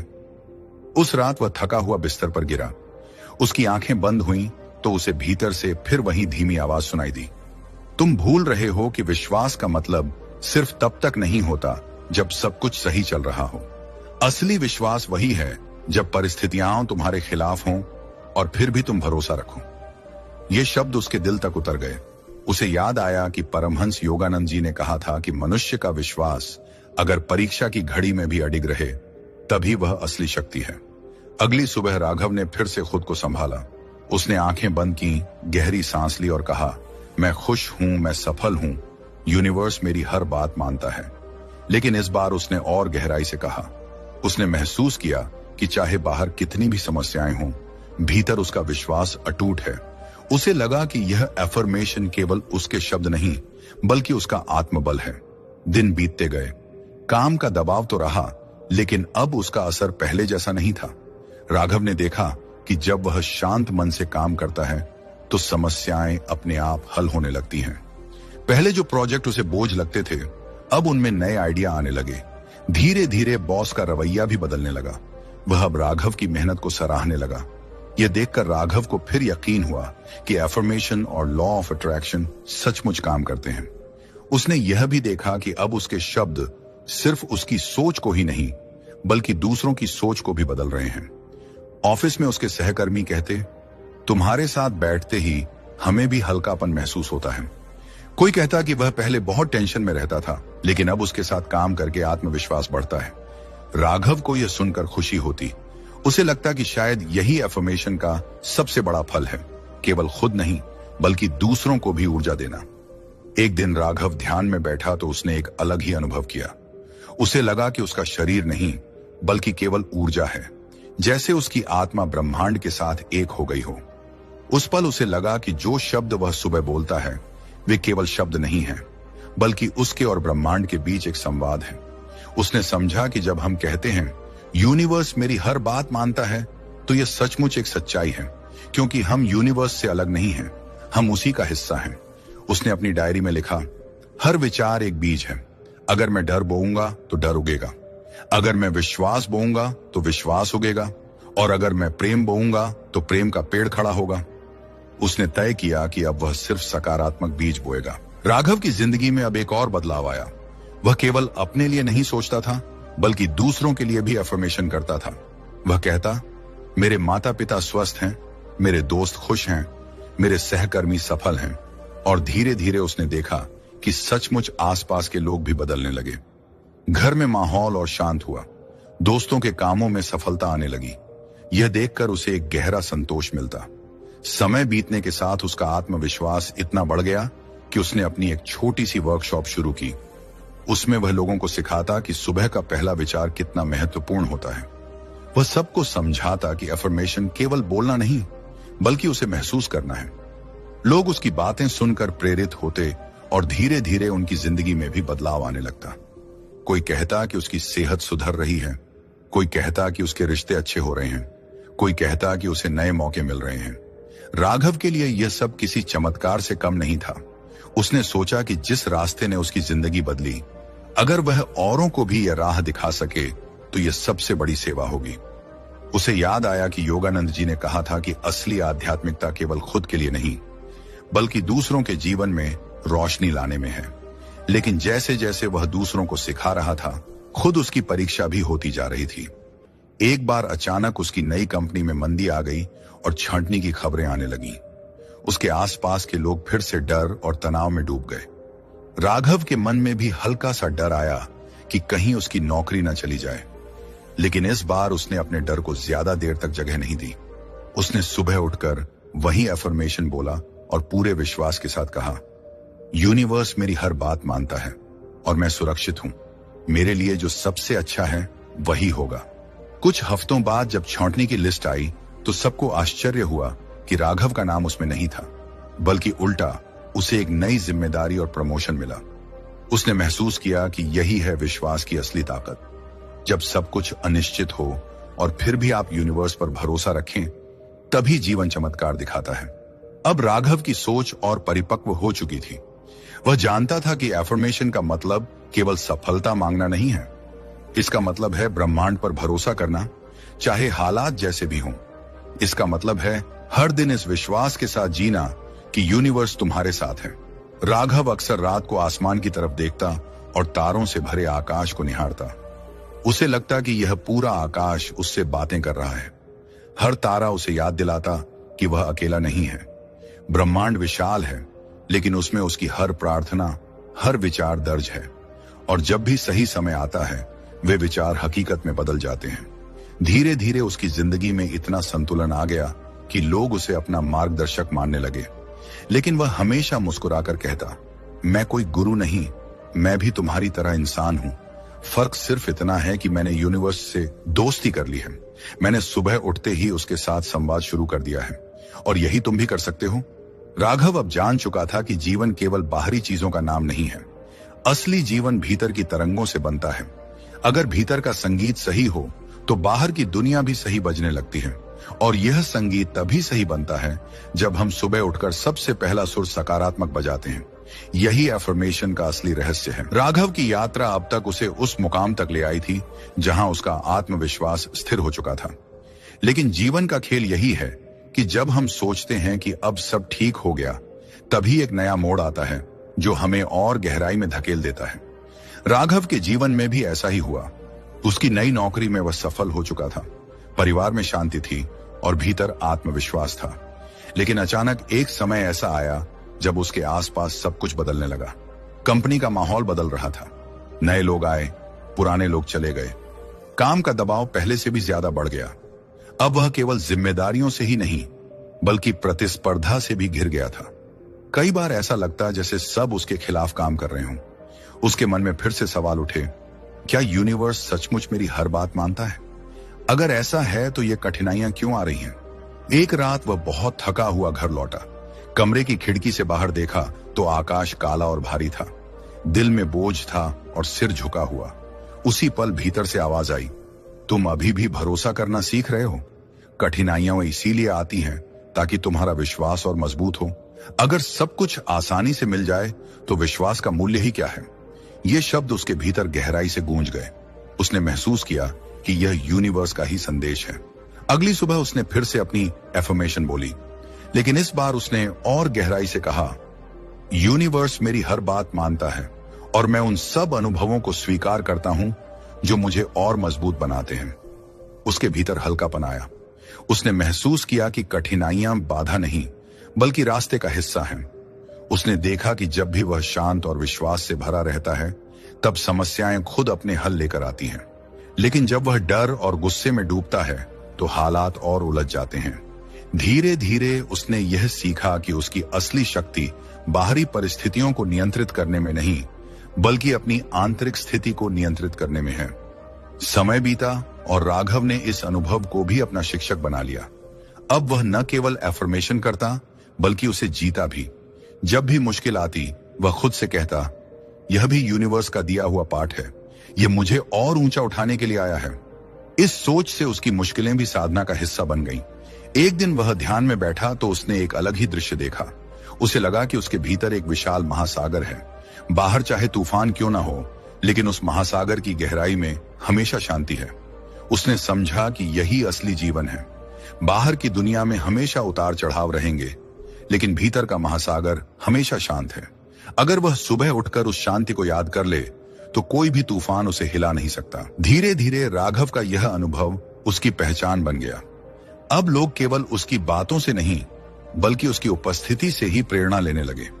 उसके दोस्त कहते, तुम्हारे साथ बैठते ही लगता है जैसे सब कुछ ठीक हो जाएगा। ऑफिस में सहकर्मी कहते, तुम्हारी शांति देखकर हमें भी हिम्मत मिलती है। और घर में परिवार कहता, तुम्हारी मुस्कान से माहौल बदल जाता है। राघव यह सब सुनकर खुश होता, लेकिन भीतर से जानता था कि यह सब उसका नहीं, बल्कि यूनिवर्स का दिया हुआ है। वह हर सुबह धन्यवाद करता, धन्यवाद यूनिवर्स, तू मुझे यह शक्ति देता है कि मैं खुद भी शांत रहूं और दूसरों के लिए भी रोशनी बनूं। एक बार उसने अपने छोटे ग्रुप के लोगों को एक अभ्यास कराया। उसने कहा, आज सुबह केवल अपने लिए नहीं, बल्कि दूसरों के लिए भी अफर्मेशन बोलो। कहो, मेरा परिवार खुश है, मेरे दोस्त सफल हैं, मेरे साथी प्रसन्न हैं। देखो यह अनुभव कैसा लगता है। सबने यह किया और बाद में सबने साझा किया कि उन्हें गहरी खुशी मिली। किसी ने कहा कि यह पहली बार था जब उसे लगा कि उसके शब्द सचमुच किसी और के जीवन को छू रहे हैं। राघव ने सीखा कि एफर्मेशन केवल व्यक्तिगत सफलता तक सीमित नहीं है। इसका असली अर्थ है ब्रह्मांड की ऊर्जा को सबके लिए सकारात्मक बनाना। यही कारण था कि उसके जीवन में अब और भी अवसर आने लगे। उसकी कंपनी ने उसे एक बड़ा प्रोजेक्ट दिया जिसमें उसे एक टीम लीड करनी थी। पहले वह सोचता कि यह जिम्मेदारी बहुत बड़ी है, लेकिन अब उसने आत्मविश्वास से कहा, यूनिवर्स मेरी हर बात मानता है। अगर यह जिम्मेदारी आई है तो इसका मतलब है कि मैं इसे निभाने के योग्य हूं। उसने पूरी ईमानदारी और विश्वास से काम किया। कुछ ही महीनों बाद उसका प्रोजेक्ट सफल हुआ और उसे पूरे ऑफिस में सराहना मिली। यह उसकी सबसे बड़ी उपलब्धि थी, लेकिन उससे भी ज्यादा खुशी इस बात की थी कि उसने यह सब डर या दबाव से नहीं, बल्कि विश्वास और शांति से किया। राघव की यह यात्रा अब उसे और गहराई में ले गई। उसने समझा कि अफर्मेशन केवल सफलता या भौतिक चीजों के लिए नहीं है, यह आत्मा को जगाने का साधन है। यह हमें याद दिलाता है कि हम ब्रह्मांड से अलग नहीं, बल्कि उसी का हिस्सा हैं। और जब हम यह मान लेते हैं तो हमारी हर बात ब्रह्मांड की बात बन जाती है। अब राघव का हर दिन इसी तरह गुजरता। वह सुबह उठकर मुस्कुराता, गहरी सांस लेता और कहता, मैं खुश हूं, मैं सफल हूं, यूनिवर्स मेरी हर बात मानता है। और पूरे दिन उसी ऊर्जा में जीता। उसने यह भी सीखा कि रात को सोने से पहले भी यही अफर्मेशन दोहराना चाहिए, ताकि हमारा अवचेतन मन भी उसी तरंग में सोए। उसने यह आदत बनाई और इससे उसकी नींद गहरी और शांत होने लगी। धीरे धीरे उसका जीवन इतना बदल गया कि कभी जो लड़का चिंता और डर से भरा हुआ था, वही अब आत्मविश्वास, शांति और विश्वास का प्रतीक बन गया। लोग कहते कि उसके जीवन में चमत्कार हुए हैं, लेकिन वह हमेशा कहता, चमत्कार बाहर नहीं होते, वे भीतर होते हैं। और जब भीतर बदलता है तो बाहर अपने आप बदल जाता है। उसकी कहानी अब केवल उसकी नहीं रही, बल्कि सैकड़ों लोगों की प्रेरणा बन गई। उसने हर किसी से कहा, सुबह का पहला विचार ही तुम्हारी पूरी जिंदगी का नक्शा बनाता है। इसीलिए इसे बर्बाद मत करो। इसे अपने सबसे बड़े सपनों से भरो, अपने सबसे गहरे विश्वास से भरो, और देखना, यूनिवर्स तुम्हारी हर बात मानेगा। राघव अब उस अवस्था में पहुंच चुका था जहां उसे समझ आ गया था कि जीवन का असली राज केवल इच्छाओं की पूर्ति नहीं, बल्कि भीतर की शांति को पाना है। लेकिन ब्रह्मांड हमेशा हमें नई नई परखों से गुजारता है, ताकि यह सुनिश्चित किया जा सके कि हमारा विश्वास केवल शब्दों तक सीमित नहीं, बल्कि हमारी आत्मा की गहराई में उतरा हुआ है। एक सुबह जब राघव ध्यान से उठा और हमेशा की तरह अपनी एफर्मेशन दोहराई, यूनिवर्स मेरी हर बात मानता है, तो अचानक उसके भीतर सवाल उठा कि क्या वास्तव में हर बात ब्रह्मांड मानता है, या केवल वही बातें जो हमारी आत्मा की भलाई के लिए होती हैं। यह सवाल छोटा नहीं था, यह उसकी साधना को एक नए स्तर पर ले जाने वाला था। उसने ध्यान में बैठकर यह सवाल ब्रह्मांड से पूछा, आंखें बंद की, सांस धीमी की और भीतर डूब गया। तभी उसे लगा जैसे भीतर से आवाज आई, यूनिवर्स हर वह बात मानता है जो तुम्हारे विकास में सहायक हो। जो इच्छा तुम्हें नीचे गिराएगी वह पूरी नहीं होगी, क्योंकि ब्रह्मांड तुम्हारा दुश्मन नहीं, तुम्हारा संरक्षक है। ये शब्द सुनकर उसकी आंखों से आंसू बह निकले। उसे लगा जैसे अचानक सब कुछ साफ हो गया। अब उसे समझ में आ गया कि कभी कभी जब इच्छाएं पूरी नहीं होती तो इसका मतलब यह नहीं कि यूनिवर्स ने हमें नकार दिया। इसका मतलब यह है कि ब्रह्मांड हमें उस चीज से बचा रहा है जो हमारे लिए सही नहीं है। यह समझ उसके जीवन की दिशा बदलने वाली थी। अब जब भी कोई इच्छा अधूरी रह जाती, राघव मुस्कुराता और कहता, धन्यवाद यूनिवर्स, तूने मुझे उस चीज से बचाया जो मेरे लिए सही नहीं थी। यह सोच उसे शिकायत से आभार की ओर ले गई और यही आभार उसकी नई शक्ति बन गया। उसका यह नजरिया उसके आसपास के लोगों पर भी असर डालने लगा। उसके दोस्त जब किसी असफलता से परेशान होते तो वह उन्हें यही बात समझाता, अभी तुम सोचते हो कि यह बुरा हुआ, लेकिन एक दिन तुम समझोगे कि यह तुम्हारे भले के लिए था। शुरुआत में लोग उसकी बात को हल्के में लेते, लेकिन धीरे धीरे उन्होंने देखा कि यह सच है। जो चीजें अधूरी रह गईं, उन्होंने बाद में उन्हें और बड़ी खुशियों तक पहुंचाया। राघव ने अपने जीवन के हर अनुभव में यही पैटर्न देखा।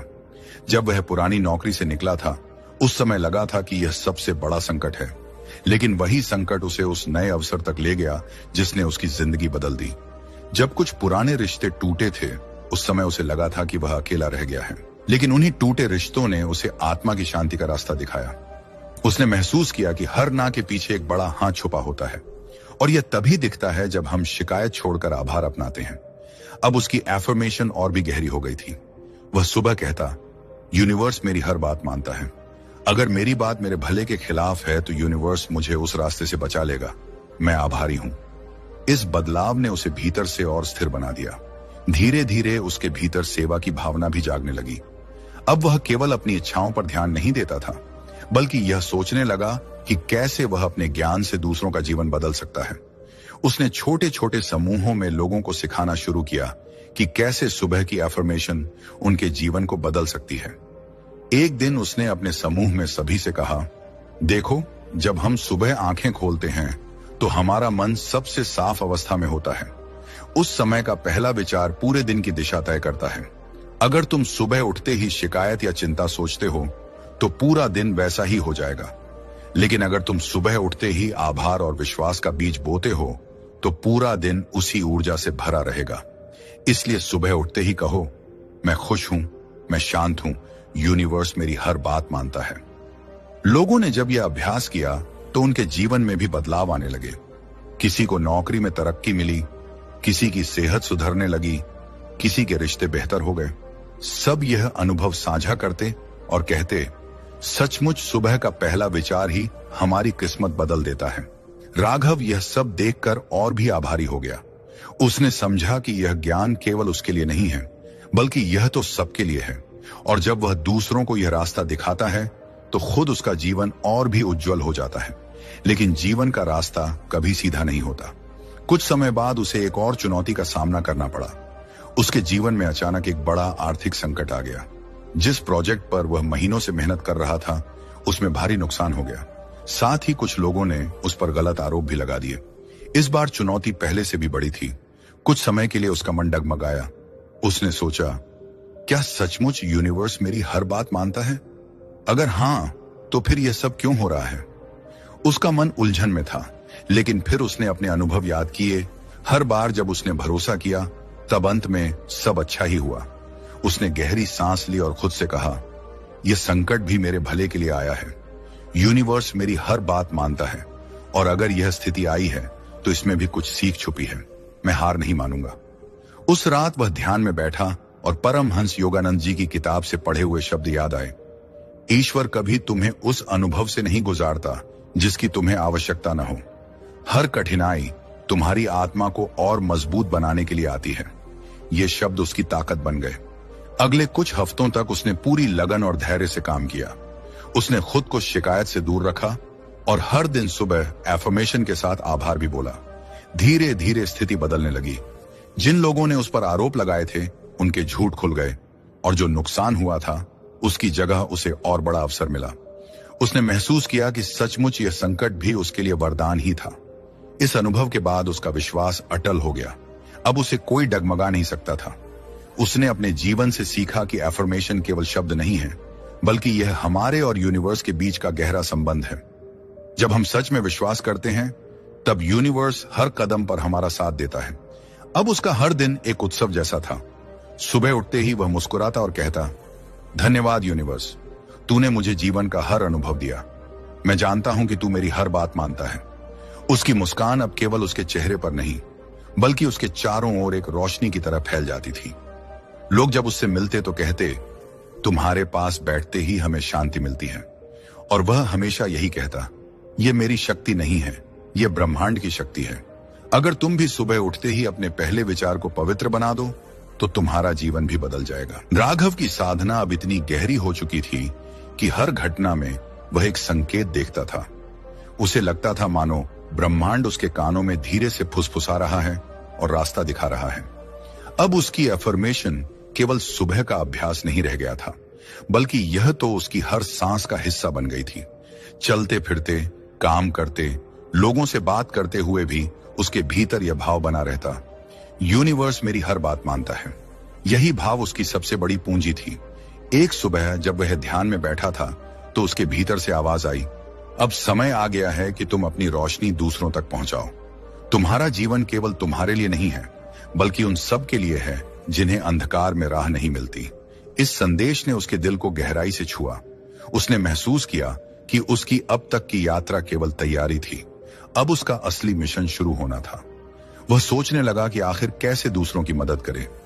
फिर उसने तय किया कि वह छोटे छोटे ध्यान सत्र शुरू करेगा, जहां लोग आकर सीख सकें कि कैसे एफर्मेशन और आभार से उनका जीवन बदल सकता है। उसने अपने घर के आंगन को साफ किया, वहां कुछ आसन बिछाए और धीरे धीरे लोगों को आमंत्रित करना शुरू किया। पहले दिन केवल 5 लोग आए, लेकिन उन 5 लोगों ने जब शांति का अनुभव किया, तो अगले हफ्ते 10 लोग आए, फिर 20, फिर 50। धीरे धीरे वह जगह प्रेम और ऊर्जा का केंद्र बन गई। लोग जब ध्यान करते तो वे कहते कि उन्हें ऐसा लगता है मानो किसी ने उनके दिल से बोझ उतार दिया हो। कोई कहता कि महीनों से उसे नींद नहीं आती थी, लेकिन यहां आकर पहली बार गहरी नींद आई। कोई कहता कि उसका गुस्सा धीरे धीरे गायब हो रहा है। राघव सबकी बातें सुनता और मुस्कुराता। वह जानता था कि यह उसकी शक्ति नहीं, बल्कि यूनिवर्स की कृपा है। वह तो केवल एक माध्यम है, लेकिन जहां रोशनी होती है, वहां परछाई भी होती है। जब उसका ध्यान समूह बढ़ने लगा, तो कुछ लोग ईर्ष्या करने लगे। उन्होंने अफवाहें फैलानी शुरू कर दी कि राघव लोगों को बहका रहा है, वह केवल दिखावा करता है। कुछ ने यहां तक कहा कि वह यह सब केवल प्रसिद्धि के लिए कर रहा है। यह सुनकर पहले तो राघव का मन दुखी हुआ। उसे लगा कि वह तो केवल दूसरों का भला चाहता है, फिर लोग ऐसा क्यों सोचते हैं। लेकिन फिर उसे याद आया कि हर महान कार्य की राह में आलोचना और बाधाएं आती ही हैं। उसने गहरी सांस ली और खुद से कहा, यूनिवर्स मेरी हर बात मानता है। अगर यह परिस्थिति आई है, तो इसमें भी कोई सीख छुपी है। और सचमुच ये सीख बहुत गहरी थी। उसे समझ आया कि दूसरों की नकारात्मकता हमें तब तक नहीं छू सकती, जब तक हम उसे भीतर जगह नहीं देते। अगर हम शांत रहें, तो नफरत भी अंत में प्रेम में बदल सकती है। उसने आलोचकों का उत्तर देने के बजाय अपने काम पर ध्यान दिया। धीरे धीरे वही लोग जिन्होंने उसके खिलाफ बातें की थीं, जब उसके समूह में आए और अनुभव किया, तो उनकी सोच बदल गई। उन्होंने माना कि राघव का मार्ग सच्चा है। इस तरह वह सीख गया कि सच्चाई को साबित करने के लिए शब्दों की नहीं, बल्कि अनुभव की जरूरत होती है। समय बीतता गया और राघव का जीवन सेवा का प्रतीक बन गया। लेकिन उसके भीतर अभी एक और सवाल बाकी था, क्या मैं अपनी आत्मा के उच्चतम उद्देश्य तक पहुंच पाया हूं? उसने सोचा कि जीवन केवल व्यक्तिगत इच्छाओं और सेवा तक सीमित नहीं, बल्कि इसका असली लक्ष्य आत्मा को परमात्मा से मिलाना है। एक रात उसने आकाश की ओर देखा। तारे चमक रहे थे और चांदनी धरती पर बिखरी थी। उस पल उसे लगा जैसे ब्रह्मांड उसे कह रहा हो, अब तुम मुझे बाहर मत ढूंढो, मैं तुम्हारे भीतर हूं। यह एहसास इतना गहरा था कि उसकी आंखों से आंसू बह निकले। उसने जाना कि सच्ची खोज बाहर नहीं, भीतर की निस्तब्धता में है। इसके बाद उसकी साधना और भी गहरी हो गई। अब वह केवल एफर्मेशन नहीं दोहराता था, बल्कि हर शब्द को अपनी आत्मा की गहराई से महसूस करता था। जब वह कहता, यूनिवर्स मेरी हर बात मानता है, तो उसे लगता कि यह केवल वाक्य नहीं, बल्कि उसकी आत्मा और ईश्वर के बीच का संवाद है। एक दिन ध्यान में डूबे हुए उसे ऐसा अनुभव हुआ मानो उसका शरीर गायब हो गया है, केवल रोशनी और शांति बाकी रह गई है। उस रोशनी में उसे लगा कि वह ब्रह्मांड से एक हो गया है। वहां न कोई अलग था, न कोई दूरी, केवल एक अनंत शांति और आनंद था। वह अनुभव कुछ क्षणों के लिए था, लेकिन उसने उसके जीवन को हमेशा के लिए बदल दिया। अब उसकी आंखों में वही चमक आ गई थी जो संतों में होती है। उसका चेहरा साधारण था, लेकिन उसकी उपस्थिति असाधारण हो गई थी। लोग उसके पास आते और कहते, आपके पास बैठते ही हमारी चिंता दूर हो जाती है। और वह हंसकर कहता, यह मेरी नहीं, यूनिवर्स की शक्ति है। धीरे धीरे उसने महसूस किया कि यूनिवर्स की शक्ति का सबसे बड़ा रहस्य प्रेम है। जब हम हर परिस्थिति में प्रेम चुनते हैं, चाहे वह सुख हो या दुख, लाभ हो या हानि, तब ब्रह्मांड हमारे लिए नए दरवाजे खोलता है। उसने अपने हर शिष्य से कहा, अगर तुम केवल एक चीज सीख लो तो वह है हर सुबह उठकर आभार और प्रेम के साथ दिन की शुरुआत करना। यही सबसे बड़ी अफर्मेशन है। समय के साथ उसका जीवन एक प्रेरणा बन गया, लेकिन उसके भीतर कभी अहंकार नहीं आया। वह हमेशा कहता, मैं तो केवल एक माध्यम हूं, असली चमत्कार ब्रह्मांड करता है। यही विनम्रता उसकी सबसे बड़ी ताकत थी। अब उसका जीवन किसी व्यक्तिगत उपलब्धि की कहानी नहीं, बल्कि मानव आत्मा की यात्रा की गवाही बन गया था। उसने महसूस किया कि हर इंसान में वही शक्ति छुपी है जो उसके भीतर जागी है। फर्क केवल इतना है कि कोई उसे पहचान लेता है और कोई अभी खोज में है। जब वह अपनी यात्रा पर पीछे मुड़कर देखता तो उसे हंसी आती। उसे याद आता कि कैसे उसने शुरुआत में केवल छोटी छोटी इच्छाओं से एफर्मेशन करना शुरू किया था, पैसे, नौकरी, रिश्ते। लेकिन धीरे धीरे वह उसी रास्ते पर आगे बढ़ते बढ़ते आत्मा और परमात्मा की एकता तक पहुंच गया। यही यूनिवर्स का सबसे बड़ा चमत्कार था। अब हर सुबह जब वह उठता तो उसका पहला विचार यही होता, धन्यवाद यूनिवर्स, तू मेरी हर बात मानता है। तूने मुझे वह सब दिया जो मेरी आत्मा को चाहिए था। तूने मुझे प्रेम दिया, शांति दी और तुझे पाने का मार्ग दिया। मैं हमेशा आभारी रहूंगा। राघव की साधना अब इतनी गहरी हो चुकी थी कि उसके हर कदम से एक नई ऊर्जा प्रसारित होती थी। जब वह सुबह उठता तो सबसे पहले आंखें बंद करके गहरी सांस लेता और धीमे स्वर में कहता, यूनिवर्स मेरी हर बात मानता है। यह वाक्य अब केवल एक आदत नहीं रहा था, बल्कि उसकी आत्मा की धड़कन बन चुका था। हर सुबह जब वह यह शब्द दोहराता तो उसे लगता मानो पूरा ब्रह्मांड उसके सामने झुक रहा है और कह रहा है, हाँ, तुम्हारी बात मेरी आज्ञा है। उस अनुभव से उसका मन इतना प्रसन्न हो जाता कि पूरा दिन सहजता और प्रकाश से भर जाता। धीरे धीरे उसके भीतर यह विश्वास और मजबूत होता गया कि ब्रह्मांड केवल हमारी इच्छाएं पूरी करने वाला साधन नहीं, बल्कि एक जीवित चेतना है जो हमारे भावों, हमारी तरंगों, हमारी नीयत को सुनती और उसी अनुसार प्रतिक्रिया करती है। इसलिए उसने यह तय किया कि अब वह केवल अपनी इच्छाओं तक सीमित नहीं रहेगा, वह अपनी एफर्मेशंस में पूरे विश्व के लिए प्रार्थना करेगा। जब वह सुबह कहता, यूनिवर्स मेरी हर बात मानता है, तो उसके साथ ही उसके भीतर एक नई भावना जागती, यूनिवर्स, यह शक्ति केवल मेरे लिए नहीं, बल्कि हर उस आत्मा के लिए है जो आज दुख में है, जो खोया हुआ है, जो खोज रहा है। उस दिन से उसने अपने ध्यान में एक नई विधि अपनाई। वह पहले खुद के लिए आभार व्यक्त करता, फिर अपने परिवार, मित्रों और शिष्यों के लिए, और अंत में पूरे विश्व के लिए प्रेम और शांति की कामना करता। उसने देखा कि जैसे जैसे उसका दायरा बढ़ा, वैसे वैसे उसकी शक्ति भी बढ़ने लगी। जब हम केवल अपने लिए मांगते हैं तो ऊर्जा सीमित रहती है, लेकिन जब हम सबके लिए मांगते हैं तो ब्रह्मांड अनंत द्वार खोल देता है। एक बार उसके गांव में भयंकर सूखा पड़ा। खेत सूख गए, नदियां लगभग खत्म हो गईं। लोग परेशान थे, पशु पक्षी भी प्यास से मरने लगे। गांव के लोग निराशा में डूब गए। उस समय सभी की नजरें राघव पर थीं। उन्होंने उससे कहा, तुम तो कहते हो यूनिवर्स हमारी हर बात मानता है, तो क्या तुम इससे कह सकते हो कि हमें बारिश दे? राघव ने मुस्कुराते हुए कहा, बारिश केवल पानी नहीं है, वह विश्वास की परीक्षा है। आओ हम सब मिलकर यूनिवर्स को पुकारें। उस रात पूरे गांव ने राघव के साथ बैठकर ध्यान किया। हर किसी ने आंखें बंद की और मन ही मन कहा, यूनिवर्स, तू हमारी पुकार सुन, हमें जीवन दे, हमें वर्षा दे, राघव ने गहरी श्रद्धा से अपने हाथ आकाश की ओर उठाए और कहा, यूनिवर्स, तू हमारी हर बात मानता है। आज हम केवल अपने लिए नहीं बल्कि पूरी प्रकृति के लिए, इस धरती के लिए वर्षा मांगते हैं। अगली सुबह आसमान में हल्के बादल दिखे, लोगों ने खुशी से तालियां बजाईं और तीसरे दिन जमकर बारिश हुई। धरती तरबतर हो गई, खेत हरे हो गए, तालाब भर गए। लोग रोते हुए राघव के पैरों में गिर गए, लेकिन उसने उन्हें उठाते हुए कहा, यह मेरा चमत्कार नहीं है, यह तुम्हारे सामूहिक विश्वास का चमत्कार है। जब कई आत्माएं एक साथ आभार और प्रार्थना में जुड़ती हैं, तब यूनिवर्स तुरंत प्रतिक्रिया देता है। उस दिन से गांव के लोग और भी गहराई से इस सत्य को मानने लगे। लेकिन राघव के भीतर एक और गहरी बेचैनी थी। उसने सोचा, अगर यूनिवर्स मेरी हर बात मानता है तो क्या मैं अपने जीवन का अंतिम उद्देश्य भी इससे पा सकता हूं? क्या मैं केवल साधारण इच्छाओं और जरूरतों तक सीमित रहूं या अपनी आत्मा की अंतिम मुक्ति मांगूं? यह सवाल उसे हर रात जागृत रखता। एक दिन ध्यान में उसे लगा कि उसकी आत्मा किसी अज्ञात द्वार की ओर खींची जा रही है। उसके भीतर से आवाज आई, अब समय है कि तुम अपने भीतर छुपे परम सत्य को पहचानो।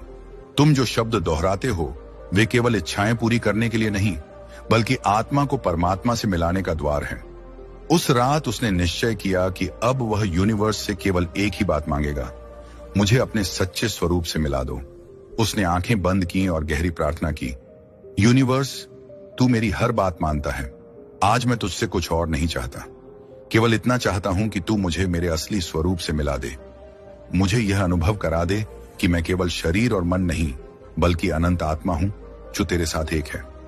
उसकी यह प्रार्थना साधारण नहीं थी, इसमें उसकी आत्मा की गहराई झलक रही थी।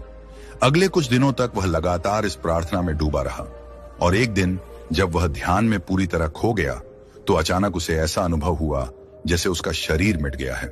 चारों ओर केवल प्रकाश था, चमकता हुआ, अनंत शांति से भरा। उसमें न कोई अलगाव था, न कोई दूरी, केवल एक ही सत्य था, मैं वही हूं जो ब्रह्मांड है। उस अनुभव में उसने जाना कि यूनिवर्स मेरी हर बात मानता है का असली अर्थ यह है कि जब हम पूरी तरह अपनी सीमाओं को छोड़ देते हैं तब ब्रह्मांड और हम अलग नहीं रहते। उस अनुभव के बाद राघव का जीवन बदल गया। अब वह और भी विनम्र हो गया। वह कहता, मैं अब जान गया हूं कि ब्रह्मांड मेरी हर बात मानता है, क्योंकि ब्रह्मांड और मैं अलग ही नहीं हैं।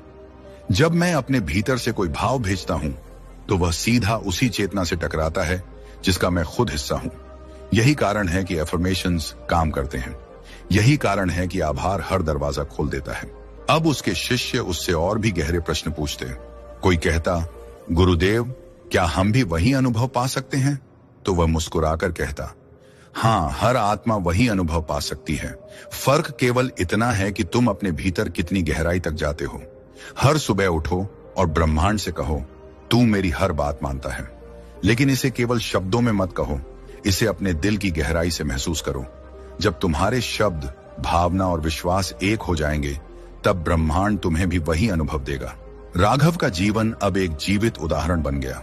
लोग दूर दूर से उसे देखने आते, लेकिन वह कभी किसी से कहता नहीं कि मेरे पास शक्ति है।